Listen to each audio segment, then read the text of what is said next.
Hello everyone, welcome to my channel UPSC with Lavisha. This is Lavisha, your UPSC mentor, and in today's modern history class, we will discuss about Indian freedom struggle from 1915 to 1919. Start करते हैं। कल last class के अंदर हमने देखा कि 1907 के अंदर आपका हुआ सूरत स्प्लिट, जिसके अंदर कांग्रेस दो ग्रुप्स के अंदर डिवाइड हो गई। उसके साथ साथ हमने एक चीज और देखी, जो मेजर एक्सट्रीमिस्ट लीडर थे, जैसे आपके तिलक जी थे और लाला लाजपत राय जी थे और बिपिन चंद्र पाल थे, सबको जेल हो गई। लेकिन सबसे ज्यादा जेल में किसको जाना पड़ा? बाल गंगाधर तिलक को, जिनको 6 इयर्स के लिए जेल के अंदर जाना पड़ा।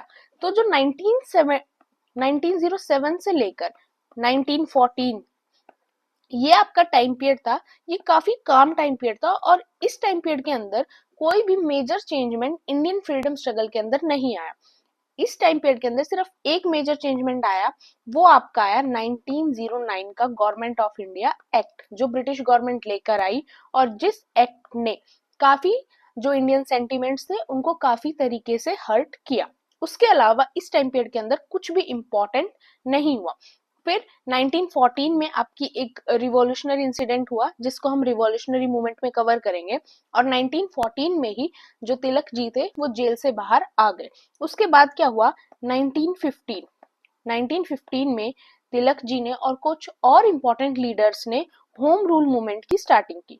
उसके साथ साथ सेम ईयर में ही 1915 के अंदर ही गांधी जी वापस इंडिया आ गए, और उनके बाद उन्होंने भी जो उनके साइड का काम था कि वो आए, फिर उसके बाद उन्होंने कुछ इम्पोर्टेंट मूवमेंट्स किए। और ये सेम टाइम पीरियड 1914 से लेकर 1918 तक आपका वर्ल्ड वॉर 1 भी चल रहा था, जिससे भी इंडियंस काफी डिस्टर्ब थे, बिकॉज वो वर्ल्ड वॉर 1 के अंदर पार्टिसिपेट नहीं करना चाहते थे, बट क्योंकि ब्रिटेन वर्ल्ड वॉर 1 के अंदर इंक्लूड था, तो उनको भी जबरदस्ती इंक्लूड होना पड़ा, जिसके अपोज में ही ये होम रूल एजुटेशन जो था, होम रूल मूवमेंट थी, वो तिलक जी ने और बाकी लीडर्स ने स्टार्ट की थी। तो अभी हम इन सारी चीजों को वन बाय वन कवर करेंगे। 1909 के पहले गवर्नमेंट ऑफ इंडिया एक्ट से स्टार्ट करते हैं। गवर्नमेंट ऑफ इंडिया एक्ट 1909, इसको मोरले मिंटो रिफॉर्म्स एक्ट भी बोला जाता है। ये इसलिए बोला जाता है कि ये दोनों थे, इनमें से ये दोनों उस टाइम पीरियड के वायसरॉय ऑफ इंडिया और सेक्रेटरी जनरल ऑफ इंडिया थे, इसलिए इनके नाम से भी जाना जाता है, और जीओआई एक्ट 1909 से भी जाना जाता है। इस एक्ट से मेजर चेंजमेंट ये आया था कि इस एक्ट ने क्या प्रोविजन लेकर आया। ये एक्ट, इस एक्ट ने सेपरेट इलेक्टोरेट इंट्रोड्यूस किया। किसके लिए? मुस्लिम्स के लिए सेपरेट इलेक्टोरेट इंट्रोड्यूस किया, जिससे कि मुस्लिम्स की जो पहले से ही एक फीलिंग थी कि वो अलग है, इंडिया उनका नहीं है, वो और ज्यादा ट्रिगर्ड हो गई। बेसिकली जो ब्रिटिश गवर्नमेंट की डिवाइड एंड रूल की पॉलिसी थी, उसके चलते ही उन्होंने इस एक्ट को लेकर आए, जिससे कि वो फीलिंग लोगों के मन में और ज्यादा इंक्रीज हो जाए। उसके अलावा उन्होंने और काफी चेंजमेंट किए। उन्होंने इलेक्शन से रिलेटेड प्रोविजंस बनाए कि प्रोविंशियल लेजिस्लेटिव काउंसिल्स के इलेक्शंस होंगे, और जो मेंबर्स होंगे वो कैसे इलेक्ट होंगे? इलेक्टोरेट कॉलेज से इलेक्ट होंगे। और इलेक्टोरेट कॉलेज के अंदर कौन कौन होंगे? उस टाइम पीरियड तक यूनिवर्सल अडल्ट फ्रेंचाइज का ऑप्शन नहीं था कि सभी इंडियंस वोट करेंगे, नहीं। उस टाइम पीरियड तक वोट कौन कौन करते थे? जो लैंडलॉर्ड्स होते थे, rich traders, merchant, group of teachers, जो भी एजुकेटेड क्लास थी और ट्रेडर क्लास थी, सिर्फ उनके पास हक था वोट करने का, तो वही उस टाइम पीरियड तक वोट करते थे। और क्या बोला गया? The official majority from the provincial legislative council was abolished, but it was retained in the central legislative council. एक तो आपको ये समझना है कि उस टाइम पीरियड प्रोविंशियल लेजिस्लेटिव का क्या मतलब था, जो आज के टाइम पर स्टेट लेजिस्लेटिव का मतलब होता है। आज के टाइम पर हमारी कंट्री में दो गवर्नमेंट होती है, एक सेंट्रल गवर्नमेंट होती है जो पूरे इंडिया को हैंडल करती है, और फिर सभी स्टेट्स की अपनी गवर्नमेंट होती है। उस टाइम पीरियड के अंदर जो कंट्री थी वो प्रोविंसेस के अंदर डिवाइडेड थी, तो हमारी एक प्रोविंशियल गवर्नमेंट होती थी और एक पूरे सेंटर की, पूरी इंडियन टेरिटरी की अलग से गवर्नमेंट होती थी। The Indian members were now allowed to vote on a separate budget items, and they were also allowed to ask supplementary questions and introduce resolution. यहाँ से कुछ कुछ पावर इंडियंस को मिलना स्टार्ट हो गई थी। अब वो बजट के ऊपर कुछ अपने व्यूज रख सकते थे, क्वेश्चंस पूछ सकते थे ब्रिटिश अथॉरिटी से, सारी चीजें कर सकते थे। बट सबसे बड़ा इस रिफॉर्म का सेटबैक क्या था? आपका separate electorate for the Muslim, because 1906 में मुस्लिम लीग भी बन चुकी थी, अब उनको सेपरेट इलेक्टोरेट भी मिल चुका था, जिनसे कि वो पार्टीशन की जो फीलिंग थी वो यहाँ से बिल्कुल एक अच्छे वे में, मतलब वैसे तो बुरा था बट उस टाइप से ट्रिगर्ड होना स्टार्ट हो चुकी थी। और उस फीलिंग को और ज्यादा ट्रिगर्ड करने के लिए एक और चीज उस टाइम पीरियड पे ब्रिटिश गवर्नमेंट ने इस एक्ट से की, वो ये था कि जो क्वालिफिकेशंस थी, इनकम क्वालिफिकेशंस मुस्लिम्स की, was kept way lower than the other communities. In fact, it was half of the Hindus and one Indian member was to be appointed to the Viceroy Executive Council. कि उन्होंने income qualifications के अंदर भी मुस्लिम और Hindus के अंदर काफी difference रखा, जिनसे कि वो अपने आप को और अलग समझने लगे। और एक प्रोविजन ये भी ऐड किया कि जो वाइसरॉय की एग्जीक्यूटिव काउंसिल है उसमें अब एक इंडियन मेंबर हो सकता है, इससे पहले एक भी इंडियन नहीं होता था और यहाँ से एक मेंबर उसके अंदर हो सकता है। अब आप मुझे सर्च करके बताओ कि पहले इंडियन कौन थे जो वाइसरॉय एग्जीक्यूटिव काउंसिल के मेंबर बने थे। और अल्टीमेटली हम कह सकते हैं कि जो उस टाइम के इंपॉर्टेंट लीडर्स थे, कांग्रेस थी, उनको इस एक्ट से कोई भी सेटिस्फिकेशन नहीं हुआ, बिकॉज वो इस एक्ट से सेटिस्फाइड नहीं हुए, बिकॉज इस एक्ट से उनकी डिमांड्स फुलफिल नहीं हो रही थी। This is all about 1909 government of India act. अब हम मूव करते हैं होम रूल मूवमेंट, जो तिलक जी के जेल से आने के बाद स्टार्ट हुई। मेन मोटो इस मूवमेंट का था, ये मूवमेंट स्टार्ट हुई थी किसके रिस्पॉन्स में? फर्स्ट वर्ल्ड वॉर के रिस्पॉन्स में। नियर अबाउट ये मूवमेंट चली आपकी फ्रॉम 1916 टू 1918। इस मूवमेंट के अंदर काफी लीडर्स ने पार्टिसिपेट किया, जीएस खापरडे, एस सुब्रमण्यम अय्यर, मोहम्मद अली जिन्ना ने भी इस मूवमेंट को सपोर्ट किया। बट मेन दो लीडर इस मूवमेंट से सामने आए, एक बाल गंगाधर तिलक जी और एक एनी बेसेंट। ये दोनों इस मूवमेंट के जो एक मेन फेस थे वो ये दोनों थे। उसके अलावा इस मूवमेंट की क्या डिमांड थी कि ये चाहते थे सेल्फ गवर्नमेंट। सेल्फ गवर्नमेंट मतलब इंडिया की गवर्नमेंट जो इंडिया के लिए काम करे और इंडियंस की बनी हुई गवर्नमेंट हो अंडर द ब्रिटिश कॉमनवेल्थ, कि हाँ ब्रिटेन के अंडर ही रहें लेकिन जो गवर्नमेंट हो वो इंडियंस की हो। ये इस मूवमेंट का प्राइम मोटो और प्राइम ऑब्जेक्टिव आप मान सकते हो। अब उसके बाद इस मूवमेंट को प्रोसीड कैसे किया गया? जो महाराष्ट्र वाला रीजन था वो तिलक जी ने हैंडल किया और जो बाकी एरियाज थे इंडिया के वो एनी बेसेंट ने हैंडल किए। कॉजेज सिंपल थे, एक तो ये एक्ट से अनसेटिस्फिकेशन था, फिर कांग्रेस जो स्प्लिट हुई थी 1907 में वो भी 1916 तक वापस रीयूनाइट हो चुकी थी। जैसा कि हमने कांग्रेस सेशंस को जब रीड किया था, जब हमने देखा भी था कि 1916 तक कांग्रेस दोबारा रीयूनाइट हो चुकी थी। और एक आपका वर्ल्ड वॉर 1 जो उस टाइम पर चल रहा था वो भी एक वन ऑफ द रीजन था। तो ये कुछ इंपॉर्टेंट कॉजेज थे। इसके अलावा 1914 में भी आपका एक इंपॉर्टेंट इंसिडेंट हुआ था, कुमारगातु इंसिडेंट, जिसको हम रिवॉल्यूशनरी मूवमेंट्स के अंदर स्टडी करेंगे। अब देखते हैं तिलक जी ने कैसे इस मूवमेंट को प्रोसीड किया और एनी बेसेंट ने कैसे इस मूवमेंट को प्रोसीड किया। In April 1960 Tilak established the Indian home rule league. The first home rule league meeting organised by Tilak took place in Belgaum. पहली मीटिंग कहाँ हुई? बेलगांव में हुई। और जो लीग का हेडक्वार्टर वो बना, वो क्या बना? पूना, जिसको अब हम पुणे कहते हैं। The scope of Tilak's league was limited to specific regions, namely Maharashtra, Karnataka, central provinces and Bihar. Specific ज्यादा से ज्यादा महाराष्ट्र के अंदर ही था और कुछ एक्सटेंड इन एरियाज में भी था। लीग की टोटल 6 ब्रांचेस थी। डिमांड वही थी, सेल्फ रूल, लिंग्विस्टिक स्टेट का क्रिएशन और education in the vernacular language, की जो एजुकेशन हो इंग्लिश के अलावा भी बाकी लैंग्वेजेस में प्रोवाइड की जाए। अब एनी बेसेंट की बात करें तो इन्होंने भी क्या इस्टेब्लिश किया? All India home rule establish किया सितंबर 1916 के अंदर। इन्होंने इस मूवमेंट की स्टार्टिंग कहां से की? मद्रास से की and head jurisdiction of the entire India including Bombay city. It consisted of 200 branches spread across the country. जहां तिलक जी की 6 ब्रांचेस थी वहां इन्होंने 200 ब्रांचेस इस होम रूल लीग की बनाई। Compare to Tilak league, Besant league had a looser organisational structure. अब इनका स्प्रेड का एरिया ज्यादा था बट जो इनका स्ट्रक्चर था वो तिलक जी से बेटर नहीं था उस चीज को प्रोसीड करने का।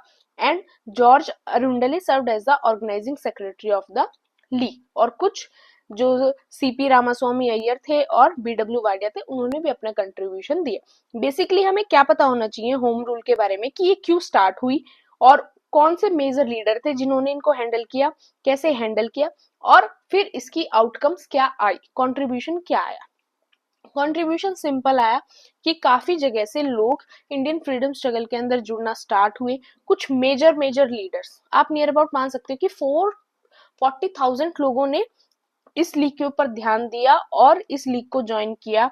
कुछ मेजर लीडर्स जो थे उस टाइम पीरियड के उन्होंने भी इस मूवमेंट को सपोर्ट किया, इंक्लूडिंग मोहम्मद अली जिन्ना, जो वैसे बाद में चलकर अलग हो गए, बट इस पॉइंट ऑफ टाइम पर उन्होंने भी इस मूवमेंट को काफी ज्यादा सपोर्ट किया। और कहीं ना कहीं इस मूवमेंट ने एक लेवल की अवेयरनेस लोगों में स्प्रेड करने की कोशिश की और कहीं ना कहीं थोड़ा बहुत ये सक्सेसफुल भी हुए।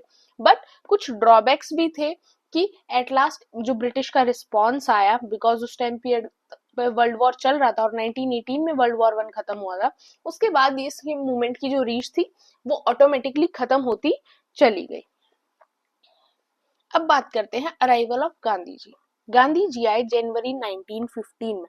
अगर आपको गांधी जी की पर्सनल डिटेल्स और एक ब्रीफली आपको अगर गांधी जी के बारे में ही सारी चीजें देखनी है तो गांधी जी से रिलेटेड मैंने एक अलग से वीडियो चैनल के ऊपर अपलोड कर रखी है, मैं उसका लिंक कमेंट सेक्शन में मेंशन कर दूंगी। आप वहां जाकर फुल डिटेल टाइमलाइन के साथ गांधी जी की डिटेल देख सकते हैं, including his personal and professional life. अब वो 1915 के अंदर वापस आए। वो फेमस थे अपने साउथ अफ्रीका के कंट्रीब्यूशन, जो भी उन्होंने साउथ अफ्रीका में किया, साउथ अफ्रीका के लोगों के लिए रेशियल डिस्क्रिमिनेशन से रिलेटेड चीजें, इसलिए वो उनको लोग जानते थे। अब क्या हुआ, उन्होंने आते ही एक साल पूरा सिर्फ ब्रिटिश इंडिया को घूमा। उन्होंने जगह जगह पूरे ब्रिटिश इंडिया के अंदर ट्रेवल किया और हर जगह की सिचुएशन देखी। ये करने की एडवाइस उनको दी थी उन्हीं के पॉलिटिकल गुरु गोपाल कृष्ण गोखले जी ने। फिर फरवरी 1916 के अंदर जो आपकी बनारस हिंदू यूनिवर्सिटी है उसका इनॉग्रेशन था, वहां पर उनको एज अ गेस्ट इनवाइट किया गया। उनके जो साउथ अफ्रीका में उन्होंने इतना अच्छा काम किया उसको ध्यान में रखते हुए उनको वहां पर इनवाइट किया गया था। वहां पर गांधी जी ने एक बहुत अच्छी स्पीच दी इंडियन नेशनलिज्म से रिलेटेड, और उनकी जो स्पीच थी वहां पर सभी लोगों को पसंद भी आई और इस वजह से वो इम्प्रेस भी वहां के लोग उनसे हुए। उसके बाद पहली चीज आई चंपारण सत्याग्रह, जहां से गांधी जी ने अपने इंडियन मूवमेंट्स की, इंडियन फ्रीडम स्ट्रगल में पार्टिसिपेट करने की स्टार्टिंग की। अब चंपारण आपका रीजन है बिहार के अंदर, चंपारण नाम से जगह है। अब क्या था, एक पीजेंट थे राजकुमार शुक्ला नाम के, जो गांधी जी के पास आए और उन्होंने गांधी जी को आकर बताया कि ऐसे ऐसे हमारे चंपारण के अंदर हम फार्मर्स हैं और हम इंडिको की कल्टीवेशन करते हैं, बट इंडिको की कल्टीवेशन के अंदर उनको टैक्सेस का इशू था, बिकॉज एक तो इंडिको की कल्टीवेशन होती भी बहुत मुश्किल है और उसके बाद टैक्सेस का उनको प्रॉब्लम था, जिससे वो बहुत ज्यादा परेशान थे, बहुत ज्यादा डेप्थ में थे और उनके पास कुछ भी नहीं बच रहा था और उनके पास उनकी प्रॉब्लम का सोल्यूशन भी नहीं था। ऐसे करके उन्होंने गांधी जी को सारी चीजें बताई। फिर गांधी जी ने डिसाइड किया कि वो चंपारण राजकुमार शुक्ला जी के साथ जाएंगे और उस चीज को सॉल्व करने की कोशिश करेंगे। मेन उस सिस्टम को क्या कहते थे, तीन खातिया सिस्टम कहते थे, जिसके अंदर पीजेंट को क्या करना पड़ता था, पहले तो इंडिको ही वो फोर्सफुली ग्रो कर रहे थे, बिकॉज इंडिको उनके काम की भी नहीं थी और इंडिको से सॉइल फर्टिलिटी भी कम हो जाती है, और साथ में उनको क्या करना पड़ता था कि टैक्स से भी प्रॉब्लम थी और इंडिको कल्टीवेशन से भी प्रॉब्लम थी। और ये तीन खातिया सिस्टम से क्या होता था कि आपको आपके टोटल लैंड के 3/20 पार्ट के अंदर इंडिगो कल्टीवेट करनी ही करनी पड़ेगी, ये इस सिस्टम से का मतलब था। अब गांधी जी वहां पर आए, उन्होंने अथॉरिटीज से बात की, तो और अथॉरिटीज ने उनकी बात नहीं मानी और गांधी जी को बोला कि आप यहाँ सर चले जाओ, बट गांधी जी ने उनकी बात नहीं मानी और गांधी जी वहां से नहीं गए। और गांधी जी ने क्या किया, एक कमिटी अपॉइंट की। लॉयर तो वो थे ही, तो उनको हर चीज की नॉलेज भी थी, तो उन्होंने एक कमिटी अपॉइंट की और उस कमिटी के अंदर सारी चीजों के बारे में बात किया और अल्टीमेटली सॉल्यूशन ये निकला कि गांधी जी की बात सुनी गई और एक कॉम्प्रोमाइज की सेटलमेंट हुई और उसके बाद कुछ 25% ऑफ द मनी थी वो पीजेंट्स की माफ कर दी गई और इस तरह से वो मैटर थोड़ा सा सॉल्व हो गया, जिससे गांधी जी और ज्यादा फेमस होना स्टार्ट हो गए।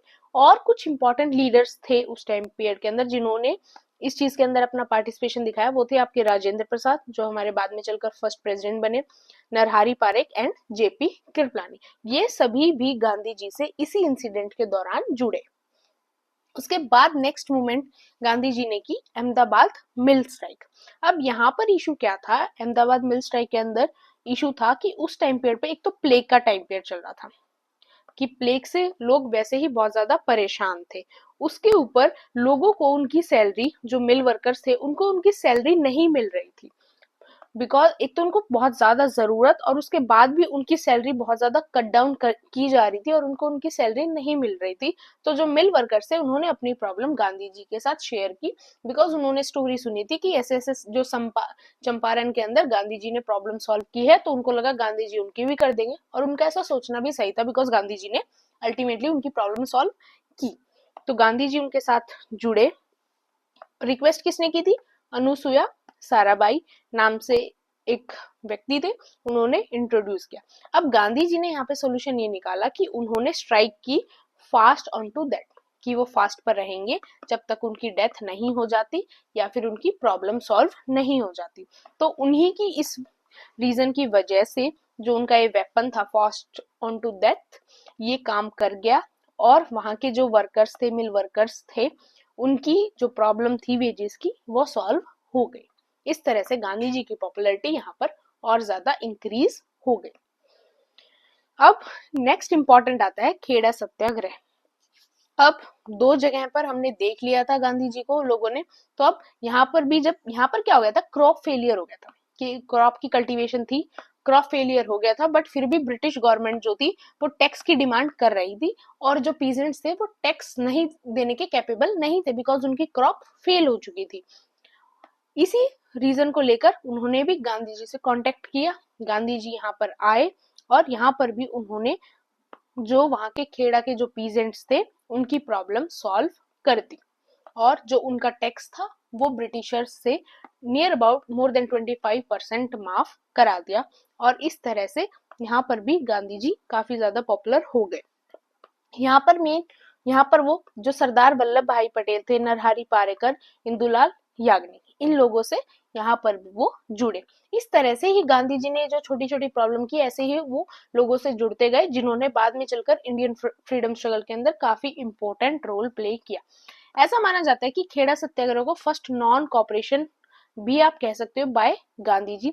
उसी तरह से अगर हम देखें तो जो चंपारण सत्याग्रह है उसको फर्स्ट सिविल डिसओबीडियंस भी बोला जाता है, बिकॉज गांधी जी को ऑर्डर दिया गया था कि तुम चले जाओ, बट उन्होंने ऑर्डर नहीं माना और वो वहीं पर रहकर उन्होंने प्रॉब्लम सॉल्व की। तो ये कुछ इंपॉर्टेंट थे, इवेंट्स थे जिनसे गांधी जी की पॉपुलैरिटी काफी हद तक इंप्रूव हुई, जिसके बाद ही गांधी जी ने बाद में चलकर 1920 के अंदर नॉन कॉपरेशन मूवमेंट की स्टार्टिंग की। अब 1918 तक तो हो गया, उसके बाद जो ईयर आया आपका 1919, काफी इंपॉर्टेंट ईयर रहा इंडियन फ्रीडम स्ट्रगल के अंदर। क्यों इंपॉर्टेंट रहा, बिकॉज 1918 तक आपका वर्ल्ड वॉर 1 खत्म हो चुका था। 1919 के अंदर काफी इंपॉर्टेंट इंसिडेंट हुए। एक तो आपका आया जीओआई एक्ट 1919 जिसने काफी चीजें चेंज की, जिसके अंदर जो प्रोविजंस थे वो गवर्नमेंट को, इंडियंस को बिल्कुल पसंद नहीं आए। उसके अलावा आपका एक था खिलाफत मूवमेंट स्टार्ट हुई। खिलाफत मूवमेंट स्टार्ट हुई जो भी एक मेजर सेटबैक था फॉर ब्रिटिश गवर्नमेंट। एक आपका रॉलेट एक्ट लेकर आई थी ब्रिटिश गवर्नमेंट, जिससे भी इंडियंस बिल्कुल खुश नहीं थे और उसका भी काफी बड़ा प्रोटेस्ट हुआ। उसके अलावा सबसे वर्स्ट जो हुआ वो था आपका जलियांवाला बाग मैसकर, वो था सबसे वर्स्ट। तो अब वन बाय वन हम इन सभी को स्टडी करेंगे। सबसे पहले देखते हैं गवर्नमेंट ऑफ इंडिया एक्ट 1990, जिसको मॉन्टेग्यू कैमल्सफोर्ड रिफॉर्म्स भी कहा जाता है बिकॉज ये उस टाइम पीरियड के वायसरॉय और सेक्रेटरी ऑफ द स्टेट थे। अब ये आया, इसके अंदर क्या था, इसके अंदर पावर्स डिवाइडेड थी। सेंट्रल के लिए अलग से प्रोविजन दे रखे थे, जो सेंट्रल गवर्नमेंट बनती है और जो प्रोविंशियल गवर्नमेंट बनती है उसके लिए अलग से प्रोविजंस इसके अंदर मेंशन थे। अब अगर हम इसका बैकग्राउंड देखें तो बैकग्राउंड इसका सिर्फ इतना ही था कि एक तो आपका वर्ल्ड वॉर खत्म हुआ था, दूसरा एक लोग काफी ज्यादा, जो रोलेट एक्ट था वो इस एक्ट से पहले आ चुका था और उससे लोग काफी परेशान थे, तो इनको वो भी दिख रहा था कि यस इंडिया की सिचुएशन चेंज होती उनको काफी ज्यादा दिखाई दे रही थी। तो इसीलिए ये फिर इस रिपोर्ट को लेकर आए, इस एक्ट को लेकर आए जो आया 1919 में और इम्प्लीमेंट हुआ 1921 के अंदर। अब पहले देखते हैं प्रोविंशियल, जो प्रोविंसेस थी उनकी गवर्नमेंट के अंदर क्या चेंजेस आए, फिर हम देखेंगे सेंट्रल गवर्नमेंट के अंदर क्या चेंजेस आए। सबसे इंपॉर्टेंट चेंजमेंट था डायरची सिस्टम, जो फर्स्ट टाइम इंट्रोड्यूस हुआ 1919 के गवर्नमेंट ऑफ इंडिया एक्ट से। डायरची का सिस्टम क्या होता है कि जो ब्रिटिश हैं वो उनकी पावर अलग होंगी, जो ब्रिटिश मिनिस्टर है प्रोविंसेस के अंदर, और जो इंडियन मिनिस्टर है प्रोविंसेस के अंदर उनकी पावर अलग होगी। अब आपको एक चीज ध्यान रखनी है कि जो 1919 का एक्ट आया उससे जो डायरची सिस्टम इंट्रोड्यूस हुआ वो प्रोविंशियल गवर्नमेंट के अंदर हुआ था, ना कि सेंट्रल गवर्नमेंट के अंदर। सेम बिकॉज आपका जो बाद में जीओआई एक्ट 1935 आया उससे क्या हुआ था, 1935 के एक्ट में क्या हुआ था, प्रोविंशियल गवर्नमेंट से डायरची सिस्टम हटा दिया गया था और सेंट्रल गवर्नमेंट के अंदर डायरची सिस्टम को लगा दिया गया था। ये चीज आपको बिल्कुल अच्छी तरह याद रखनी है बिकॉज स्टेटमेंट इसी टाइप से आती है यूपीएससी में और फिर वहां पर हमें कंफ्यूजन हो जाती है। और 1935 इस बार के 2024 के प्रीलिम्स में आया भी था, तो मोस्ट प्रोबेबली आप मान सकते हो कि 25 में 1935 तो नहीं आएगा, बट फिर भी हमें करना है उसको। एग्जीक्यूटिव में क्या हो गया, ट्रांसफर सब्जेक्ट्स देखें तो कुछ सब्जेक्ट इधर ट्रांसफर हुए, कुछ इधर हुए।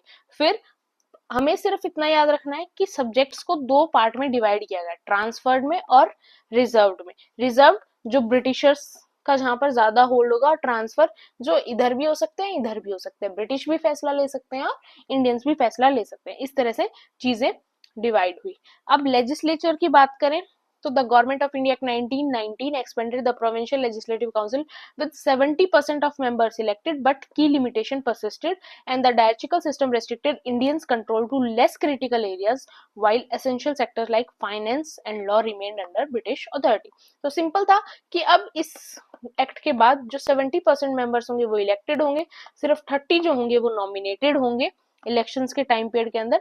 इंपॉर्टेंट सब्जेक्ट्स जो थे जैसे फाइनेंस सबसे इंपॉर्टेंट होता है, लॉ इंपॉर्टेंट होता है, वो तो ब्रिटिश ही संभाल रहे थे। यहाँ तक भी इस एक्ट के अंदर भी यही आया था कि ब्रिटिशर्स ही संभालेंगे, और जो बाकी नॉर्मल सब्जेक्ट हैं एजुकेशन वगैरह हैं उनको इंडियंस भी संभालेंगे और ब्रिटिशर्स भी संभालेंगे।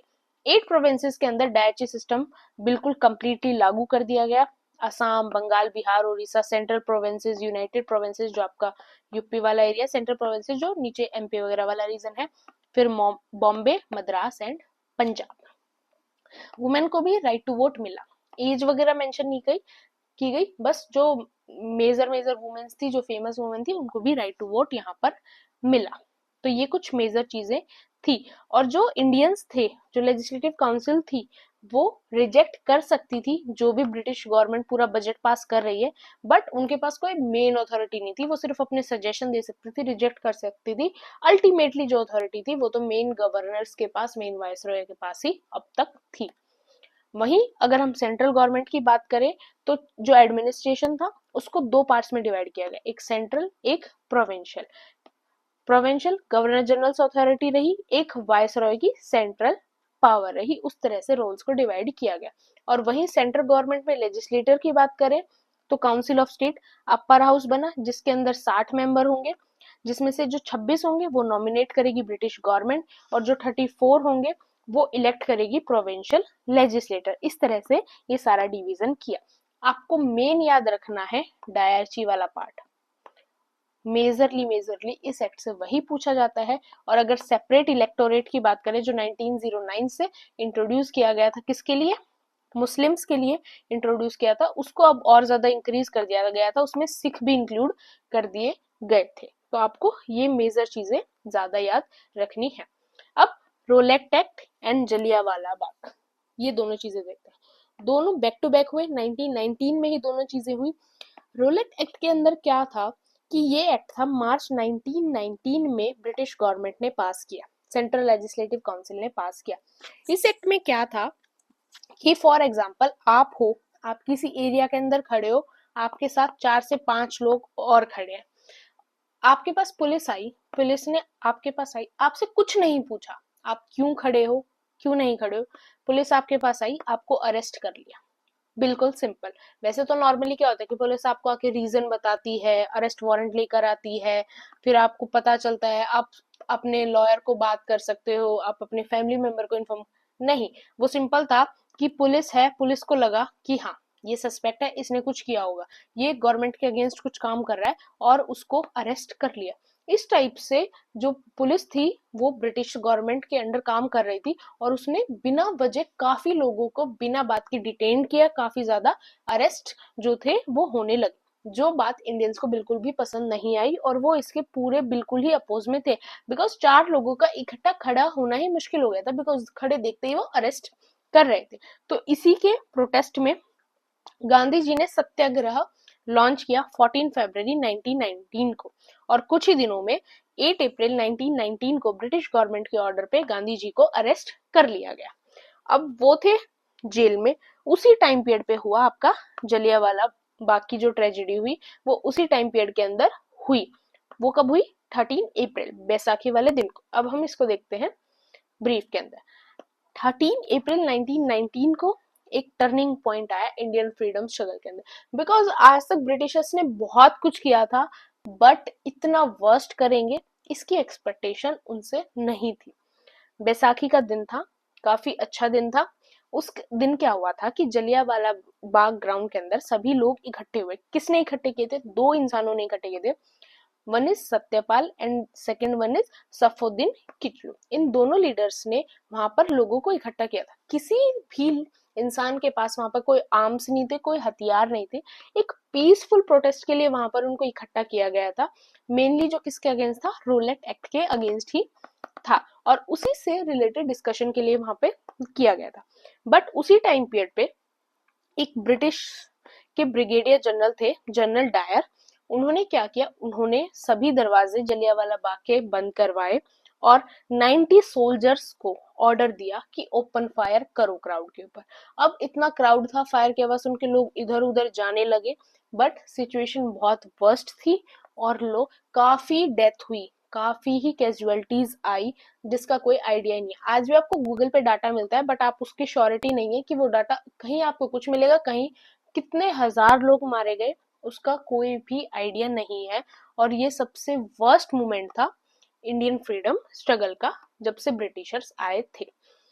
अब इससे काफी चीजें चेंज हुई। यहाँ पर पूरी इंडिया का दिल इतना ज्यादा सॉफ्ट हो गया कि अब उनको चाहिए था कि अब बस ये यहाँ से चले जाए, और यहाँ से एक अलग लेवल का इंडियन फ्रीडम स्ट्रगल ने एक अलग लेवल का पेस पकड़ा, और यहाँ से जो इंडियन फ्रीडम स्ट्रगल की मूवमेंट्स थी वो और ज्यादा मूव हो गई। सभी के अंदर जो नेशनलिज्म की फीलिंग थी वो इंक्रीज हो गई, सभी में एक यूनिटी आ गई कि अब बस हमें ब्रिटिशर्स इंडिया के अंदर नहीं चाहिए। फिर हम देखते हैं कि ब्रिटिश गवर्नमेंट ने इसके ऊपर, जो भी जलियांवाला बाग में हुआ उसके ऊपर अपनी क्या कैलकुलेशंस दी। कुछ ब्रिटिशर्स ने तो जनरल डायर को अप्रिशिएट किया उनके काम के लिए, लेकिन कुछ ने क्रिटिसाइज भी किया। एक कमीशन बिठाया गया जिसका नाम था हंटर कमीशन। अगर कोई हमसे पूछे कि हंटर कमीशन क्यों आया था, वैसे एग्जाम में ये भी पूछा जा सकता है, और पूछा भी गया है कुछ एग्जाम्स के अंदर कि एक हेडलाइन में कि हंटर कमीशन, और मैच द फॉलोइंग में हंटर कमीशन था जो भी जलियांवाला बाग में हुआ उसमें जो जनरल डायर थे उनकी गलती थी नहीं थी, पूरी इंक्वायरी जो होती है उसके लिए हंटर कमीशन को एस्टेब्लिश किया गया था। बट इस कमीशन ने जो भी बताया, इस कमीशन ने भी डायर को ज्यादा गिल्टी नहीं बताया, और कोई भी एक्शन डायर के ऊपर नहीं लिया गया, जिससे इंडियंस और ज्यादा हर्ट हो गए। फिर एक मूवमेंट और थी 1990 में ही, खिलाफत मूवमेंट। देखो, ये रोलेट एक्ट, जलियांवाला बाग और सेम खिलाफत मूवमेंट, ये कुछ ऐसे एक्शंस थे जिनके बाद मजबूर हो गए थे, गांधी जी भी जेल से बाहर आ गए थे, और नॉन कॉपरेशन मूवमेंट की स्टार्टिंग हुई 1920 के अंदर। वो इन्हीं सभी से कंबाइन थी। इन सभी का जो बदला था वो 1920 की नॉन कॉर्पोरेशन मूवमेंट, जो एक्शन था 1920 का, वो इन्हीं सारी रीजंस की वजह से था। और 1920 की नॉन कॉर्पोरेशन मूवमेंट में पूरे इंडिया ने पार्टिसिपेट भी किया। ऑल्दो वो मूवमेंट बाद में चलकर फेल हो गई, गांधी जी ने खुद ही विड्रॉ कर ली चोरा चोरी इंसिडेंट के बाद, बट मेजर रीजंस यही थे। और उस मूवमेंट ने पूरे इंडिया का ध्यान अपनी तरफ अट्रैक्ट भी किया, और पीजेंट्स, वुमेन, बच्चे, ट्रेडर्स, सभी ने, पॉलिटिशियंस, लॉयर्स, टीचर, सबने नॉन कॉर्पोरेशन मूवमेंट के अंदर पार्टिसिपेट भी किया। अब बात करते हैं खिलाफत मूवमेंट क्या थी।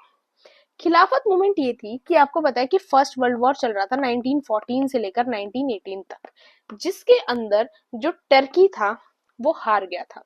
अब टर्की हार गया था वो ठीक था, बट जो टर्की के खलीफा थे उनको इस्लामिक उसमें काफी बड़ा माना जाता था।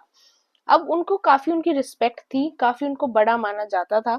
अब जब उनकी इंसल्ट की ब्रिटिशर्स ने, उनसे जो मुस्लिम्स थे वो काफी हर्ट थे, बिकॉज वो उनको अपना उलेमा मानते थे, अपना खलीफा मानते थे, तो फिर इसलिए वो काफी ज्यादा हर्ट थे। इसीलिए उन्होंने ब्रिटिशर्स के अगेंस्ट प्रोटेस्ट यहाँ पर स्टार्ट किया। अब इस प्रोटेस्ट के अंदर गांधी जी ने ये सोचा कि this is the right time. उस टाइम पीरियड के अंदर गांधी जी ने सोचा कि ये अच्छा टाइम है कि अब मुस्लिम्स को बोला जाए कि आप मूवमेंट कर रहे हो, जो मुस्लिम्स की मूवमेंट थी खिलाफत मूवमेंट, कि उसमें हम हिंदूज आपको सपोर्ट करेंगे, आप हमको सपोर्ट करो, और एक हिंदू मुस्लिम यूनिटी के साथ हम मूवमेंट को प्रोसीड करते हैं और ब्रिटिश गवर्नमेंट को, ब्रिटिशर्स को इंडिया से बाहर निकालते हैं। इसीलिए नॉन कॉर्पोरेशन मूवमेंट का वन फैक्टर था कि वहां पर हिंदू मुस्लिम यूनिटी दोबारा से देखी गई। वहां तक एक होप थी कि हाँ पार्टीशन नहीं होगा और दोबारा से हिंदू और मुस्लिम्स के अंदर काफी ज्यादा यूनिटी देखी गई, बिकॉज ये मूवमेंट चल रहा था खिलाफत मूवमेंट। इसके अंदर गांधी जी ने उनका साथ दिया और उनको ये बोला कि हम भी आपके हक की बात करेंगे और हम भी ब्रिटिशर्स के खिलाफ आपके साथ खड़े होंगे और आप भी हमारा साथ दो। अब 9 जून 1920 को क्या हुआ, जो खिलाफत कमेटी थी एट इलाहाबाद, उन्होंने गांधी जी के नॉन कॉर्पोरेशन वाले सजेशन को एक्सेप्ट किया और गांधी जी के साथ मूवमेंट के अंदर जुड़ गए, जिसके बाद नॉन कॉर्पोरेशन मूवमेंट की 1920 के अंदर स्टार्टिंग हुई। अब नॉन कॉर्पोरेशन मूवमेंट, उसके बाद गांधी जी जेल चले गए, उसके बाद साइमन कमीशन आया, इलेक्शंस हुए, फिर सिविल डिसोबीडियंस मूवमेंट हुई, कुछ ब्रिटिशर्स ने, मुस्लिम लीग्स ने भी कुछ इंपॉर्टेंट चीजें की। सब कुछ हम अपनी कल की क्लास में डिस्कस करेंगे। This is the end of today's class. Hope आपको वीडियो अच्छी लगी होगी। होपफुली आप हिस्ट्री को कनेक्ट कर पा रहे होगे, because history is all about understanding the chronology, कि कब क्या हुआ, कहाँ हुआ, वो वही इंपॉर्टेंट है हिस्ट्री को समझने के लिए। बाकी जो फैक्ट्स हैं वो तो आप कहीं से भी याद कर सकते हो, बट मैं आपको सजेस्ट करूंगी कि आप अगर मेरी क्लासेस को ध्यान से सुन रहे हो तो मेरी क्लासेस और बस एक बार स्पेक्ट्रम को रिवाइज कर लेना, उसके बाद आई विल गारंटी यू कि आपको मॉडर्न हिस्ट्री के अंदर कोई भी प्रॉब्लम नहीं आने वाली। Don't forget to subscribe my channel. अगर आपको पीडीएफ चाहिए, पीडीएफ टेलीग्राम चैनल के ऊपर मिल जाएगी, लिंक डिस्क्रिप्शन बॉक्स के अंदर है। कोई भी डाउट हो, feel free to mention in the comment section. Thank you and please like. Hello everyone, welcome to my channel Study with Lavisha. This is Lavisha, your UPSC mentor, and in today's modern history class, we will discuss about Indian freedom struggle from 1920 to 1934. काफी important period था ये Indian freedom struggle के लिए। इसके अंदर आपकी non cooperation movement, civil disobedience movement, Jinnah's के 14 points, Nehru report, Simon commission, काफी एक्टिविटीज हुई जिनको हम क्रोनोलॉजी के साथ वन बाय वन सभी चीजों को समझेंगे और साथ में डिस्कस भी करेंगे। Let's start from non cooperation movement. अब हमने कल की क्लास में रॉलेट एक्ट देख लिया था, जलियांवाला बाग की ट्रेजेडी को देख लिया था, खिलाफत मूवमेंट को देख लिया था। अब इन सभी की आउटकम थी आपकी non cooperation movement.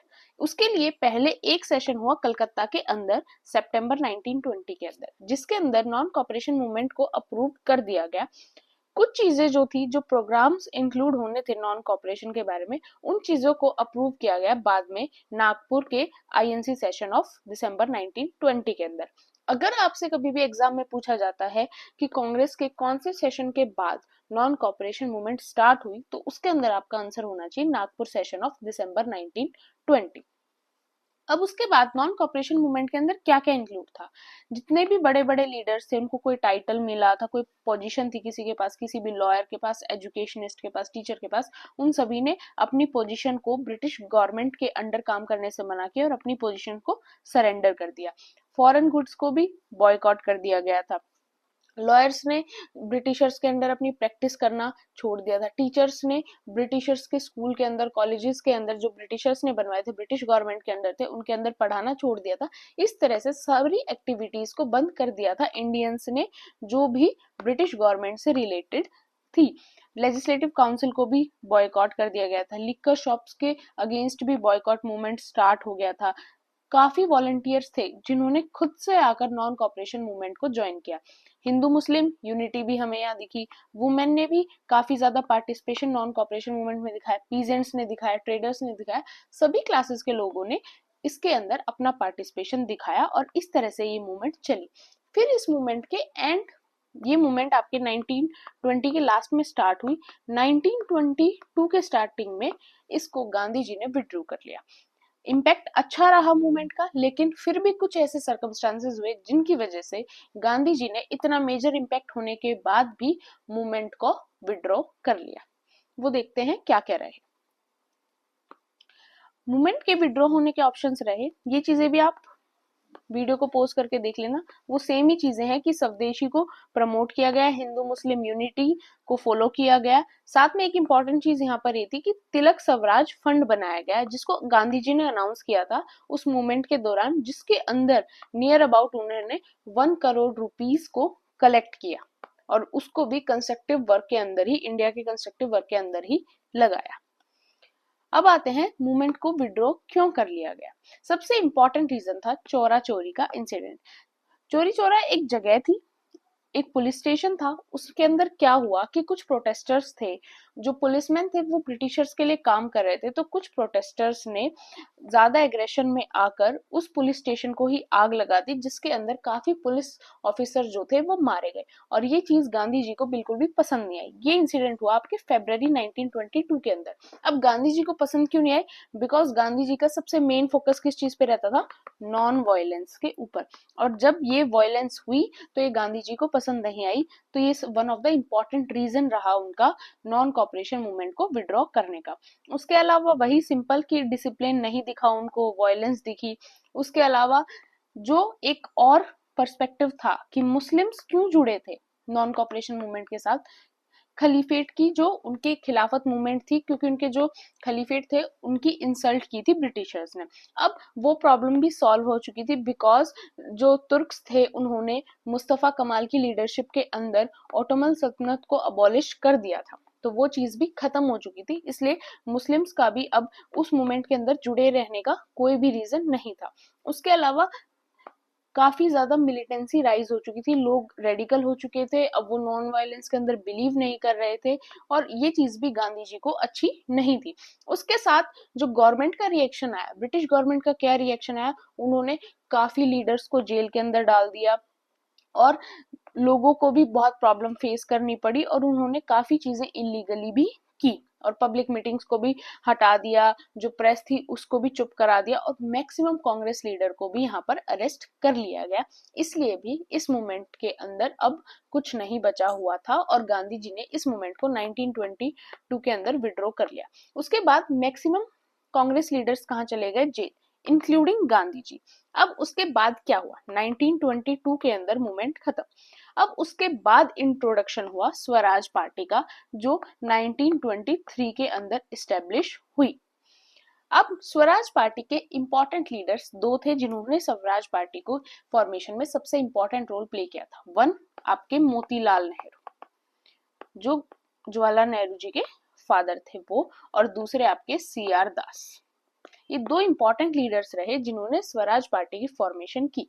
Swaraj party का भी जो ऑब्जेक्टिव था वो सेम था कि यस, हमें ब्रिटिश गवर्नमेंट के साथ मिलकर काम करना है, हमें अपना सेल्फ रूल इस्टेब्लिश करना है, स्वराज की फीलिंग को मेंटेन रखना है, इंडियंस के लिए काम करना है।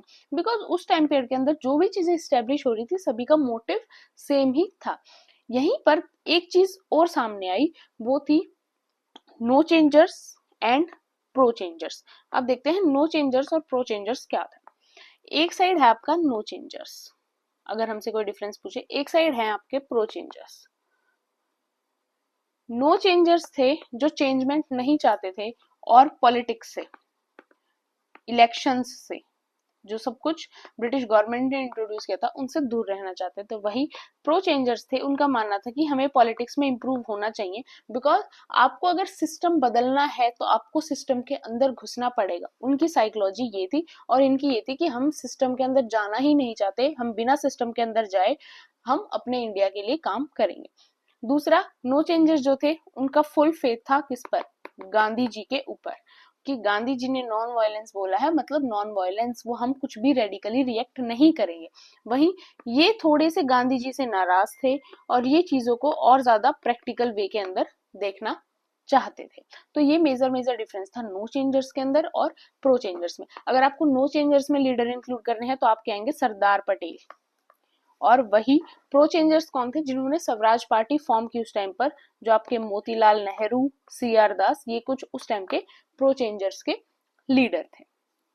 अब अगर हम देखें तो फॉर्मेशन हुई, फॉर्मेशन कब हुई, in 1922 in the Gaya session of the Congress. C R Das who was presiding over the session, जो उस टाइम पर 1922 के कांग्रेस सेशन के प्रेसिडेंट थे, उन्होंने एक प्रपोजल रखा था लेजिस्लेटर का कि हमें लेजिस्लेचर को प्रमोट करना चाहिए, बट उनकी बात नहीं मानी गई। वहीं से उन्होंने डिसाइड किया कि अब वो एक नई पार्टी फॉर्म करेंगे और उन्होंने मोतीलाल नेहरू के साथ मिलकर और कुछ और लीडर्स के साथ मिलकर फिर स्वराज पार्टी की फॉर्मेशन की।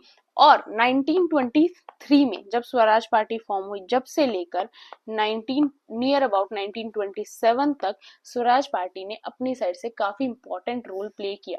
बिकॉज उस टाइम पीरियड पर कांग्रेस वैसे भी लो चल रही थी। उसका रीजन सबसे बड़ा यह था कि मैक्सिमम कांग्रेस लीडर जो थे वो नॉन कॉपरेशन मूवमेंट के बाद जेल में थे, और उस टाइम पीरियड पर और कोई पार्टी इतनी अच्छी डेवलप नहीं हुई थी कि चीजों को संभाल सके। वो रोल प्ले किया स्वराज पार्टी ने।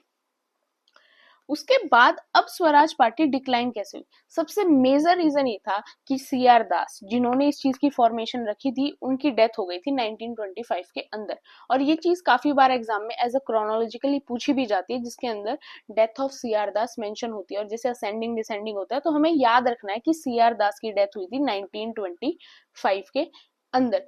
उसके अलावा एक और चीज हुई कि जो कलकत्ता का सेशन हुआ 1928, उसके अंदर फिर से कांग्रेस और स्वराज पार्टी के कुछ इंपॉर्टेंट लीडर्स थे वो कांग्रेस में वापस आ गए थे, बिकॉज स्वराज पार्टी एक डिक्लाइन हो गई थी। उसका वन ऑफ द रीजन था कि साइमन कमीशन भी इंडिया के अंदर आने के लिए 1927 के अंदर पास हो चुका था, और 1928 के अंदर साइमन कमीशन इंडिया के अंदर आया था।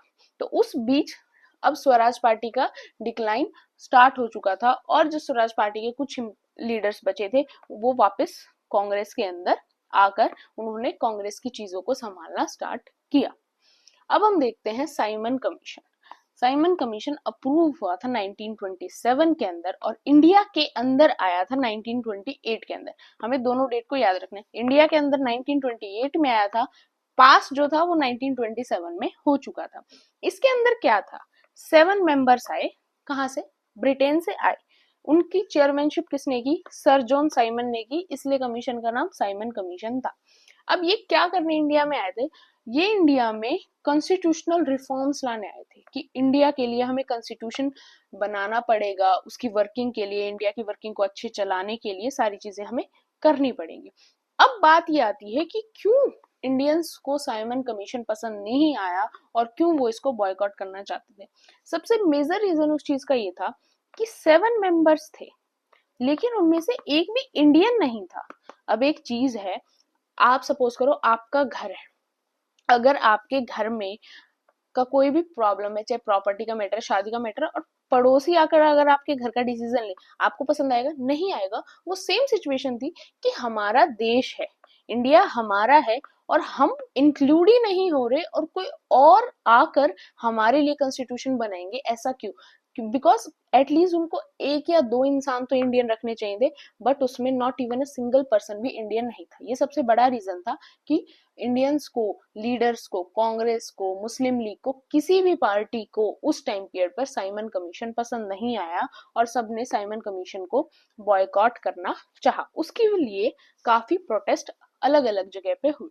अब प्रोटेस्ट के तरीके क्या क्या थे?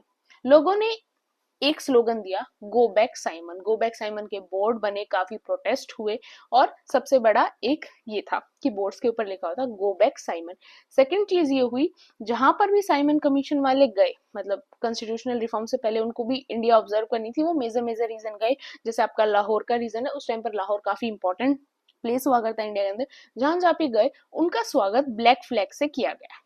जहां जहां गए वहां वहां प्रोटेस्ट थे और उनका जो एंट्री थी, उनका जो वेलकम था, वो ब्लैक फ्लैग के साथ किया गया। वैसे ही प्रोटेस्ट हर जगह हो रहा था, तो जो पंजाब रीजन का प्रोटेस्ट था उसको हैंडल कर रहे थे लाला लाजपत राय। और वहीं पर क्या हुआ, जो पुलिस थी, जो ब्रिटिशर्स के लिए काम कर रही थी, लोकल पुलिस, उन्होंने लाठीचार्ज किया प्रोटेस्टर्स के ऊपर प्रोटेस्ट को रोकने के लिए। और उसी लाठीचार्ज में जो लाला लाजपत राय थे वो इंजर्ड हुए और बाद में कार्डियक अरेस्ट से उनकी 17 नवंबर 1928 को डेथ हो गई। और ये उनकी डेथ ऐसे होना काफी मेजर इम्पैक्ट था, बिकॉज लाला लाजपत राय एक इम्पॉर्टेंट फ्रीडम फाइटर थे, एक इम्पॉर्टेंट कांग्रेस लीडर थे, और स्पेसिफिकली लाहौर और पंजाब और जो आपका आज का हरियाणा का रीजन है, वहां के लोगों के लिए वो एक फादर फिगर थे, काफी इम्पोर्टेंट थे। तो उसकी वजह से जो लोग थे उनका गुस्सा और ज्यादा बढ़ गया और अब वो ब्रिटिशर्स के और ज्यादा अगेंस्ट हो गए और वो किसी भी तरीके से चाहते ही नहीं थे कि अब कुछ पीसफुली हो, और वो अपने रेडिकल नेचर के अंदर काफी ज्यादा चले गए। अब उसके बाद कमीशन के बाद क्या क्या हुआ? अब कमीशन के बाद ये हुआ कि जब कमीशन का प्रोटेस्ट चल रहा था, अब कमीशन आया था कॉन्स्टिट्यूशनल रिफॉर्म्स के लिए। अब कमीशन ने ये बोला, ब्रिटिश गवर्नमेंट ने ये बोला कि अगर हम कॉन्स्टिट्यूशनल रिफॉर्म्स इंडिया के अंदर नहीं करेंगे तो कौन करेगा? बिकॉज इंडियंस के अंदर इतनी कैपेबिलिटी नहीं है कि वो कॉन्स्टिट्यूशनल अपने लिए कॉन्स्टिट्यूशन बना सके। उससे क्या हुआ, कुछ सेंटिमेंट्स हर्ट हुए, इंडियंस के हुए, लीडर्स के हुए, कि यस हमें इतना कैपेबल भी नहीं समझा जा रहा कि हम इंडिया के लिए कॉन्स्टिट्यूशन बना सकते हैं या नहीं बना सकते हैं। इसलिए फिर क्या हुई, एक नेहरू रिपोर्ट आई 1928 के अंदर। नेहरू रिपोर्ट कैसे आई? जो नेहरू रिपोर्ट की प्रॉपर डिटेल्स हैं, जो जो उस रिपोर्ट के अंदर था, वो मैं आपको टेलीग्राम चैनल के ऊपर शेयर कर दूंगी, अगर आप उसको ब्रीफली डिटेल में रीड करना चाहते हैं। और सेम जिन्ना के जो पॉइंट्स है 14 पॉइंट्स, उनको भी मैं टेलीग्राम चैनल के ऊपर आपको पीडीएफ प्रोवाइड कर दूंगी। इफ यू वांट तो आप उसको ब्रीफली वहां से रीड कर सकते हैं। नेहरू रिपोर्ट सिंपल थी कि एक कांग्रेस की कमिटी स्टेब्लिश हुई, वर्किंग कमिटी स्टेब्लिश हुई, जिसके मेन प्रेसिडेंट कौन थे? अगर हम प्रेसिडेंट की बात करें, उसके प्रेसिडेंट थे मोतीलाल नेहरू, और उसके सेक्रेटरी थे जवाहरलाल नेहरू। अब ये दोनों थे, इन्होंने एक रिपोर्ट बनाई। अब उस रिपोर्ट के अंदर काफी पॉइंट्स थे। मेन पॉइंट क्या था? एक तो डोमिनियन स्टेटस, कि इंडिया को डोमिनियन स्टेटस मिलना चाहिए, कि इंडियंस का डोमिनेंस हो, इंडिया के अंदर हो। दूसरा, उन्होंने काफी चीजें, काफी फंडामेंटल राइट्स इंट्रोड्यूस किए गए। बाद में चलकर जब हमारे इंडिया का कॉन्स्टिट्यूशन बना, इन पॉइंट्स को ऐड भी किया गया, ठीक है, लेकिन उस टाइम पीरियड पर इन पॉइंट्स को रिजेक्ट कर दिया गया। कैसे रिजेक्ट किया गया? कांग्रेस ने नेहरू रिपोर्ट को कहीं ना कहीं एक्सेप्ट किया, लेकिन मुस्लिम लीग ने रिजेक्ट किया, जो सिख थे, अकालीज थे, अकाली दल था, उसने रिजेक्ट किया। इस तरह से बाकी जितनी पार्टीज थी सबने रिजेक्ट कर दिया। अब रिफॉर्म्स तो पूरे इंडिया के लिए आ रहे थे, तो बाकी पार्टीज का, बाकी ग्रुप्स का रिजेक्शन भी इंपॉर्टेंट था। ऐसा तो नहीं था कि वो कांग्रेस के अंदर कुछ चेंजमेंट ला रहे थे तो बाकी ग्रुप्स का रिजेक्शन उनके लिए कुछ इंपॉर्टेंस नहीं रखता था, नहीं इंपॉर्टेंस रखता था। इसलिए जो नेहरू रिपोर्ट थी उस टाइम पीरियड के अंदर पास नहीं हो पाई। अब फिर क्या हुआ कि जो मोहम्मद अली जिन्ना थे, उन्होंने सोचा कि जब कांग्रेस के अंदर नेहरू ने रिपोर्ट सबमिट की कॉन्स्टिट्यूशनल रिफॉर्म्स के लिए इंडिया के अंदर, तो अब मुस्लिम लीग भी करेगी, मैं भी अपने पॉइंट्स बनाऊंगा। जब फिर जिन्ना ने 1929 के अंदर 14 पॉइंट्स इंट्रोड्यूस किए, मतलब 14 डिमांड्स, 14 चेंजेस इंट्रोड्यूस किए जो वो चाहते थे, किस किस, बट डिफरेंस था, कांग्रेस बात कर रही थी इंडिया की, जिन्ना ने बात की सिर्फ मुस्लिम्स के फेवर की, कि जिस चीजों के अंदर सिर्फ मुस्लिम की सुपेरियोरिटी दिख रही थी, मुस्लिम्स के राइट शो हो रहे थे उनके 14 पॉइंट्स के अंदर, और इस तरह से उन्होंने किया। हालांकि बात उनकी भी नहीं बनी, बात उस टाइम पीरियड के अंदर नेहरू रिपोर्ट की भी नहीं बनी, और दोनों चीजें उस टाइम के लिए साइडलाइन होगी। बाद में पार्टीशन के बाद जिन्ना ने भी अपने मन की पाकिस्तान के अंदर कुछ चीजें की, और वो नेहरू रिपोर्ट जो थी उसको भी कॉन्स्टिट्यूशन बनाते टाइम कंसिडर किया गया, और उससे कुछ इंपॉर्टेंट पॉइंट्स हमारे कॉन्स्टिट्यूशन के अंदर मेंशन करे गए जो आज तक हमारे कॉन्स्टिट्यूशन के अंदर मेंशन है। अब इसके बाद की स्टोरी में क्या हुआ, फिर स्टार्टिंग होने वाली थी सिविल डिसओबीडियंस मूवमेंट की, जो आपकी 1930 में स्टार्टिंग हुई। बट 1930 में ऐसी क्या मजबूरी आई कि गांधी जी को सिविल डिसओबीडियंस मूवमेंट स्टार्ट करनी पड़ी। अब सभी जेल से बाहर तो आ चुके थे, जेल से बाहर आए उनको थोड़ा कुछ टाइम हो चुका था। अब पहली चीज ये थी कि अरविंद की declaration one of the reason था जो 1929 के अंदर आई, जिसके अंदर क्या था कि ब्रिटिश जो गवर्नमेंट है वो राउंड टेबल कॉन्फ्रेंस ऑर्गेनाइज करेगी। कहां पर करेगी? लंदन के अंदर।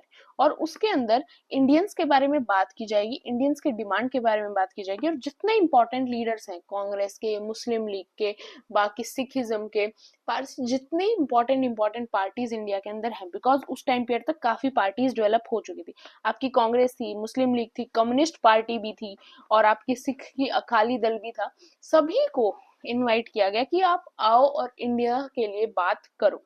उसके लिए 3 राउंड टेबल कॉन्फ्रेंस ऑर्गेनाइज की गई। जो फर्स्ट राउंड टेबल कॉन्फ्रेंस थी वो आपकी हुई 1930 के बिल्कुल स्टार्टिंग में ही। अब फर्स्ट राउंड टेबल कॉन्फ्रेंस जो थी वो कांग्रेस ने अटेंड नहीं की, बाकी जो पार्टीज थी उन्होंने अटेंड की, लेकिन उसका कोई भी आउटकम नहीं आया। ठीक है। फिर एक दिल्ली मैनिफेस्टो जो था वो लीडर्स ने निकाला नवंबर 2 1929 के अंदर। उसके अंदर कुछ डिमांड्स थी जो वो चाहते थे कि राउंड टेबल कॉन्फ्रेंस के अंदर उनकी पूरी हो। उसमें पहला, इंडिया को स्टेटस मिले, डोमिनेंट स्टेटस मिले, मेजोरिटी रिप्रेजेंटेशन हो कांग्रेस की कॉन्फ्रेंस के अंदर, और साथ में जितने पॉलिटिकल प्रिजनर है सबको बिल्कुल फ्री कर दिया जाए। बट उनकी कोई भी डिमांड नहीं मानी गई, तो दिल्ली मैनिफेस्टो जो था वो भी फेल हो गया। ये हो गया सेकंड रीजन। फिर लाहौर सेशन हुआ 1929 का, जिसके प्रेसिडेंट कौन थे? जवाहरलाल नेहरू थे। और उसके अंदर उन्होंने डिमांड की पूर्ण स्वराज की, कि अब हमें चाहिए कंप्लीट इंडिपेंडेंस, अब हमें ब्रिटिशर्स के अंडर रहना ही नहीं है, हमारा देश है, हम संभाल लेंगे, आप यहाँ से जाओ। और उनको कंप्लीट इंडिपेंडेंस की उन्होंने डिमांड की। साथ में लाहौर के अंदर ट्राई कलर फ्लैग को होस्ट किया गया, और कांग्रेस ने राउंड टेबल कॉन्फ्रेंसेस को बॉयकॉट कर दिया। अब इसके बाद गांधी जी ने क्या किया, उन्होंने अपनी 11 डिमांड्स रखी ब्रिटिश गवर्नमेंट के सामने, और जब इन 11 डिमांड्स को ब्रिटिश गवर्नमेंट ने इग्नोर कर दिया, जब गांधी जी ने डिसीजन लिया कि अब वो स्टार्टिंग करेंगे सिविल डिसोबीडियंस मूवमेंट की, इसलिए फिर उन्होंने सिविल डिसोबीडियंस मूवमेंट की 1930 को स्टार्ट किया। अब स्टार्ट उन्होंने कैसे किया इस मूवमेंट को? इस मूवमेंट को उन्होंने स्टार्ट किया दांडी मार्च से। उन्होंने सबसे पहले सॉल्ट लॉ ब्रेक करने की सोचा। सिंपल सा रीजन था, सॉल्ट एक काफी इंपॉर्टेंट इंग्रेडिएंट होता है हमारे फूड का, कि ठीक है आप किसी भी रिलीजन के हैं, आप अनियन अवॉइड करते होंगे, नॉन वेज अवॉइड करते होंगे, बट ऐसा कोई रिलीजन नहीं होगा, ऐसा कोई घर नहीं होगा जहाँ पर सॉल्ट को अवॉइड किया जाता हो। आप चिलीज को भी अवॉइड कर सकते हो, रेड की जगह ग्रीन कुछ, बट एक सॉल्ट से इंपॉर्टेंट इंग्रेडिएंट इंडियन फूड के अंदर कुछ भी नहीं होता, आप उसको अवॉइड नहीं करते। उस चीज को गांधी जी ने समझा, और उन्होंने सोचा हम सॉल्ट लॉ को ब्रेक करके सिविल डिसोबीडियंस मूवमेंट की स्टार्टिंग करेंगे। स्टार्टिंग कैसे हुई?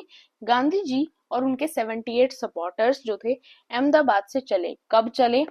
12 मार्च 1930 को चले। कहाँ के लिए? डांडी कॉस्ट के लिए चले। कब पहुंचे वो वहां पे? अप्रैल 5 1930 का वहां पहुंचे। वहां पहुंचकर उन्होंने जो सी कॉस्ट थी वहां से चीजों को बॉयल वगैरह किया और सॉल्ट लॉ को ब्रेक किया और सॉल्ट बनाया। उसके अलावा और क्या क्या फॉर्म ऑफ प्रोटेस्ट यूज हुए सिविल डिसोबीडियंस के अंदर? लॉ प्रैक्टिस को गिव अप किया गया, बॉयकॉट किया गया चीजों को। जो गवर्नमेंट सर्वेंट थे उन्होंने अपनी पोस्ट से रेजिग्नेशन दे दिया। ट्रूथ और नॉन वायलेंस पे बिलीव किया गया। लोकल लीडर्स जो थे उन्होंने गांधी जी की बातें मानी, सारी चीजों को संभाला। लिकर्स की शॉप थी उनको बाइकआउट किया गया। फॉरेन क्लॉथ शॉप्स को भी बंद कर दिया गया। उनके अंदर चोरी वगैरह भी हुई, काफी चीजें हुई।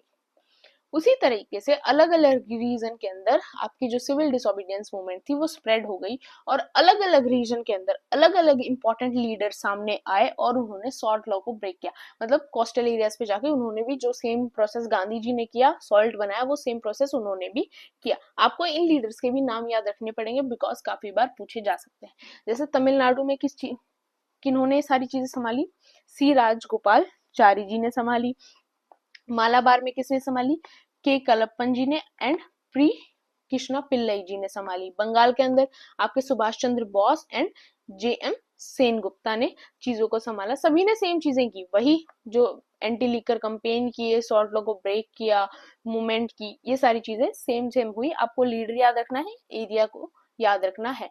उसका रीजन दो है, एक प्रीलिम्स में भी पूछा जा सकता है, दूसरा मेंस के अंदर आपसे डायरेक्ट सिविल डिसोबीडियंस मूवमेंट पूछी जा सकती है। तो उसके अंदर आप जितनी अच्छी तरह से अपनी चीजों को डिस्क्राइब करोगे उतने अच्छे आपको मार्क्स मिलेंगे।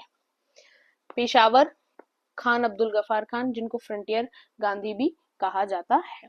दर्शना की बात करें तो सरोजिनी नायडू, इमाम साहिब एंड मनीलाल उस एरिया के अंदर। फिर बरदोलियन खेड़ा रीजन की बात करें तो वहां पे सारी चीजों को सरदार पटेल जी ने हैंडल किया। बिहार की बात करें तो वहां पे हर चीज को अंबिका कांत सिन्हा ने ऐड किया। ये कुछ इंपॉर्टेंट लीडर्स थे जिन्होंने कुछ इंपॉर्टेंट रीजन से सिविल डिसोबीडियंस मूवमेंट के अंदर पार्टिसिपेट किया। और सिग्निफिकेंस क्या थी सिविल डिसोबीडियंस मूवमेंट की? ऐसा कोई ग्रुप, ऐसी कोई क्लास नहीं थी जिसने सिविल डिसोबीडियंस मूवमेंट के अंदर पार्टिसिपेट ना किया हो। एस मुस्लिम लीग उस चीज के सपोर्ट के अंदर उस टाइम पीरियड के अंदर नहीं थी, वो अलग चीज है। फिर एक पीरियड आया जो लास्ट के मंथ्स थे। अब मूवमेंट तो स्टार्ट मार्च के अंदर हुई थी, जो लास्ट के कुछ मंथ्स थे 1930 के, जैसे आप नवंबर, दिसंबर, अक्टूबर का टाइम था, उस टाइम पीरियड के अंदर क्या हुआ कि जो रिच पीजेंट्स थे, जो रिच बिजनेस क्लास थी उस टाइम पीरियड पर, जो डेवलप हो चुकी थी, काफी रिच बिजनेसमैन आपके डेवलप हो गए थे। फिरोज शाह मेहता जी थे और आपके टाटा ग्रुप से काफी बड़े बड़े रिच बिजनेस क्लास थी। उन सभी ने उस मूवमेंट के अंदर पार्टिसिपेशन कम कर दिया। साथ में कुछ कांग्रेस लीडर्स के अंदर भी कुछ प्रॉब्लम क्रिएट होना स्टार्ट हो गई। कुछ लीडर्स को जेल भी जाना पड़ा। उस चक्कर में वो चीजें होने लगी। तो क्या हुआ कि उससे मूवमेंट का थोड़ा सा वो कम हुआ और गांधी जी को फोर्स किया गया और उसकी वजह से गांधी अरविंद पैक्ट हुआ, जिसके अंदर गांधी जी ने काफी अपनी डिमांड्स रखी थी। और गांधी अरविंद पैक्ट के अकॉर्डिंग क्या था कि गांधी जी को सेकेंड राउंड टेबल कॉन्फ्रेंस जो है, जो 1931 में होने वाली है, उसको लंदन जाकर अटेंड करना पड़ेगा। Because first round table conference के अंदर कांग्रेस का कोई पार्टिसिपेशन नहीं था। Gandhi ji second round table conference के लिए मान गए। उनके एग्रीमेंट के कुछ ये की पॉइंट्स थे, और भी थे, मेन यही थे, ठीक है। और फिर 1931 के अंदर जो थे वो वहां पर जाकर मान गए। अब हमें भी पता है कि 1931 के अंदर एक और इम्पोर्टेंट इंसिडेंट हुआ था, जो भगत सिंह, राजगुरु, सुखदेव जी को, इन तीनों को जो हैंग किया गया था, वो भी सेम चीजें कब हुई थी? मार्च 1931 में हुई थी। अब सिचुएशन क्या थी? जो अरविंद गांधी पैक्ट हुआ उसके अंदर भी गांधी जी ने डिमांड रखी थी कि उनकी जो पनिशमेंट है उसको चेंज कर दिया जाए। सेम चीजें सेकेंड राउंड टेबल कॉन्फ्रेंस के अंदर भी गांधी जी गए 1931 के अंदर, जब उनके साथ सरोजनी नायडू भी गई थी लंदन। और वहां पर गए, वहां पर भी उन्होंने डिमांड्स रखी, इंडियंस की डिमांड रखी, भगत सिंह और उनसे रिलेटेड भी डिमांडें रखी। काफी डिमांड्स थी उनकी, सॉल्ट लॉ से रिलेटेड थी कि अब सॉल्ट लॉ को अबॉलिश कर देना चाहिए, हमें हमारा हक मिलना चाहिए, जितनी भी डिमांड्स थी। बट कोई एंड रिजल्ट ना फर्स्ट राउंड टेबल कॉन्फ्रेंस का है ना सेकंड का है, और जो थर्ड थी उसका भी नहीं आया। एंड रिजल्ट किसी राउंड टेबल कॉन्फ्रेंस का नहीं आया। End result Gandhi Irwin pact जो हुआ था उसका भी नहीं आया। और सारी चीजें ऐसे ही सॉल्व नहीं हो पाई। उसी बीच एक कराची सेशन हुआ था 1931 के अंदर, जिनके अंदर भी सेम उन्हीं चीजों से रिलेटेड बात की गई कि यस हम पूर्ण स्वराज के गोल पे स्टक रहेंगे, हम पूर्ण स्वराज लेकर ही मानेंगे, हम जो फंडामेंटल राइट्स हैं उनको भी इंट्रोड्यूस जरूर करेंगे, इकोनॉमिक प्रोग्राम जरूर इंट्रोड्यूस करेंगे, और दिल्ली पैक्ट और गांधी अर्बन पैक्ट के अंदर जो भी चीजें हुई उनको भी हम ध्यान रखेंगे, बट चीजों को सुधारने की कोशिश करेंगे। अब फिर सिचुएशन क्या हुई, एक सेकेंड फेज स्टार्ट हुआ सिविल डिसोबीडियंस। गांधी जी जो थे वो 1932 में अरेस्ट हो गए थे, 4 जनवरी 1932 के अंदर वो अरेस्ट हो गए। 1931 में वो कॉन्फ्रेंस वगैरह में जाकर आए, जिनसे उनको सेटिस्फेक्शन नहीं मिला, उन्होंने मूवमेंट को कंटिन्यू रखा था, और मूवमेंट को कंटिन्यू रखने के चक्कर में 1932 के अंदर उनको अरेस्ट कर लिया गया। अब उनके जाने के बाद, मतलब उनके जेल जाने के बाद जो मूवमेंट थी वो डिक्लाइन होना स्टार्ट हो गई थी। लेकिन एक्चुअल में डिक्लाइन कब हुई, 1934 के अंदर उन्होंने ऑफिशियली 1934 के अंदर उन्होंने ऑफिशियली विड्रॉ कर लिया था मूवमेंट को। हालांकि जो मूवमेंट थी वो तो ऑलरेडी डेड ही चल रही थी, बिकॉज गांधी जी खुद जेल में थे और चीजें इतनी अच्छी तरह प्रोसेस नहीं हो रही थी। लेकिन ऑफिशियली देखा जाए तो 1934 के अंदर उन्होंने सिविल डिसोबीडियंस मूवमेंट को विड्रॉ किया। उसके बाद क्या हुआ वो देखने से पहले कुछ जो स्पेसिफिकली सिविल डिसोबीडियंस मूवमेंट से रिलेटेड यूपीएससी के अंदर पीवाईक्यूज है, एक बार हम वो देख लेते हैं। ये क्वेश्चन है यूपीएससी मेंस 2021 के अंदर आया था, bring out the constructive programmes of Mahatma Gandhi during the non cooperation movement and civil disobedience movement. तो एक बार आप इस क्वेश्चन को राइट करके देखना, अगर आपको इसमें कोई भी डाउट हो do mention in the comment section, और मैं आपको इससे रिलेटेड चीजें टेलीग्राम चैनल पर भी शेयर कर दूंगी। सेकेंड क्वेश्चन है जो प्रीलिम्स के अंदर आया था यूपीएससी प्रीलिम्स 2015 के अंदर, who of the following organised a march on the Tanjore coast to break the salt law in April 90। जैसा कि अभी मैंने आपको बोला था कि कुछ इंपॉर्टेंट लीडर्स के बारे में पूछा जा सकता है, तो the answer is K Kamaraj. Next question है the Gandhi Irwin pact included which of the following. Gandhi Irwin pact के अंदर इनमें से क्या क्या चीजें इंक्लूड थी। पहला है invitation to Gandhi Congress to participate in the round table conference. ये हमने देखा कि यस फिर Gandhi ji round table conference के अंदर गए भी थे। सेकंड था withdraw of ordinances promulgated in connection with the civil disobedience movement. Yes Congress चाहती थी कि जितनी चीजें सिविल डिसोबीडियंस मूवमेंट के अंदर चल रही है वो सारी विड्रॉ कर ली जाए, साथ में मूवमेंट भी विड्रॉ कर ली जाए। तीसरी थी acceptance of Gandhi suggestion for inquiry into police excess. Gandhi ji के सजेशन को तो एट लास्ट फॉलो किया ही नहीं गया था, उनके सजेशंस को तो इग्नोर कर ही दिया गया था। नेक्स्ट था release of only those prisoners who were not charge with violence. ये बात उन्होंने मान ली थी, सभी प्रिजनर्स को उन्होंने नहीं रिलीज किया, लेकिन कुछ प्रिजनर्स को उन्होंने रिलीज कर दिया था जिनको उन्होंने बिना किसी क्राइम के, बिना किसी वायलेंस के, उन्होंने ऐसे ही सिर्फ मूवमेंट को और परेशान करने के लिए जेल में डाल दिया था, उनको उन्होंने रिलीज कर दिया था। और उन्होंने भगत सिंह, राजगुरु, सुखदेव को रिलीज नहीं किया बिकॉज उनके अगेंस्ट उनके पास कंफर्म प्रूफ था, बिकॉज उन्होंने खुद एक्सेप्ट किया था कि यस उन्होंने बॉम्ब डाला और बाकी एक्टिविटीज को, इसलिए उनको रिलीज नहीं किया गया। तो answer is second, first 2 and 4 only. अब एक चीज और हुई 1932 के अंदर, वो थी आपके कम्युनल अवार्ड। सिंपल थे कम्युनल अवार्ड, जिनको मैकडोनल्ड अवार्ड भी बोला जाता है, was created by the British prime minister Ramsay McDonald. उन्होंने बनाए थे, इसलिए मैकडोनल्ड अवार्ड भी बोला जाता है। कब बनाए थे, 16 अगस्त 1932 को बनाए। अनाउंस कब किए गए, राउंड टेबल कॉन्फ्रेंस के बाद अनाउंस किए गए। 1932 तक आपकी तीनों राउंड टेबल कॉन्फ्रेंस हो चुकी थी, जिनका कुछ एंड रिजल्ट खास था नहीं, बट हो चुकी थी। उनके बाद इनको अवार्ड को इंट्रोड्यूस किया गया था। किस बेस पे इंट्रोड्यूस किया गया था, एक फाइंडिंग की गई थी जो थी इंडियन फ्रेंचाइज कमेटी, जिसको लोथियन कमेटी भी कहते हैं। उन्होंने फाइंडिंग की थी और उन्होंने फाइंडिंग से, इंडिया के अंदर फाइंडिंग से ये पता लगाया कि सेपरेट जो इलेक्टोरेट था वो मुस्लिम को मिला हुआ था, सिख्स को मिला हुआ था। अब एक क्लास थी जो हम कास्ट पॉलिटिक्स बोलते हैं, या फिर जो एक क्लास थी डिप्रेस्ड क्लास, जो अनटचेबल्स थे, जिनको लोअर कास्ट समझा जाता था, जिनको राइट्स उतने इक्वल नहीं थे जितने अपर कास्ट के लिए थे, जिनके one of the major leader उस टाइम पे सामने आए आपके डॉक्टर BR अम्बेडकर। उनके लिए भी अलग से सेपरेट इलेक्टोरेट होना चाहिए, इससे रिलेटेड ये चीजें थी। अब ये बात गांधी जी को पता चली, कि सेपरेट इलेक्टोरेट की बात हो रही है, डिप्रेस्ड क्लास को भी सेपरेट इलेक्टोरेट हो रहा है। ये बात गांधी जी को बिल्कुल पसंद नहीं आई।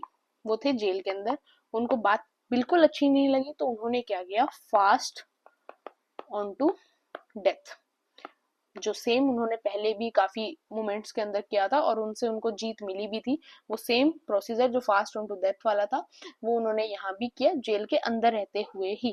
कांग्रेस ने इस जो कम्युनल अवार्ड वाला था, सेपरेट इलेक्टोरेट था डिप्रेस क्लास के, उसके उस प्रोविजन को बिल्कुल ही मना कर दिया। बाकी लीडर्स ने भी मना ही किया।